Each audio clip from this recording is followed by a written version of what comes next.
Welcome to this training on some new advanced features available for pro users of Scripture Notes. In this video, we'll cover how to use the bulk move feature, how and why to mark verses in a collection as favorites, and how to use the new to-do list feature. Let's start off creating a collection note of verses we want to study. Let's take the topic eternity. I'm going to open the library and go to Study Helps. Next, I'll select All and type Etern. As I type it, it filters the results. I see two entries for eternity, one in the topical guide and the other in the index to the triple combination. I'm going to open up both of them. Note they each have just over 30 verses. And there's probably some overlap of some verses in each of these, but I want all of the verses to be together when I study this topic. So I'm going to create a collection note from each list of scriptures. Now we come to the bulk move button. Bulk move is a way to move multiple verses at once. The icon is this overlapping card, which you click to toggle it on and off. When it's on, a checkbox will appear next to it and every verse below it.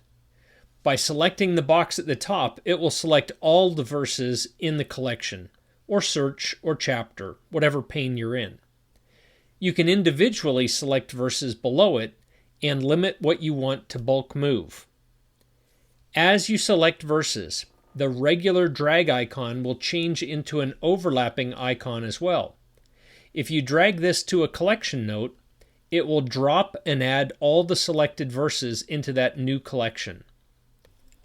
Let's combine these collections on eternity by selecting all the verses in one note and dragging them to the other. Now we see we have 57 verses, so we've eliminated about a dozen overlapping verses, and this collection is ready to save and study. For simplicity, we'll just name and tag this note eternity. Now we can start studying these verses or look to add other verses to the collection as well. We could do a search for the word eternity or everlasting, which is how it appears in the Old Testament, and add those verses in this same way to the collection. For now, let's start studying. We have 57 verses to go through. As we do, some of these verses may really stand out as key verses that are more important than others. When you see one that seems really important, click the star icon to favorite that verse. The verse will be duplicated into a favorites area above the all verses area. If you want to remove the verse from the favorite area, click the star next to the verse in either section. Don't click the minus sign to the right though, or that will remove the verse completely from the collection, not just the favorite area. So why would you favorite verses in a collection? Maybe you want to prepare a talk, and in organizing scriptures, you favorite some to put them at the top. Maybe you want to create a new collection note only from the favorite verses. So create a collection note from one verse, then select all the verses in the favorite verses section and drag those to the new note. The most important reason to me for marking certain verses as favorites is when I come back to this collection note later, I don't have to study 100 verses all over again to find the ones that are most important to that topic.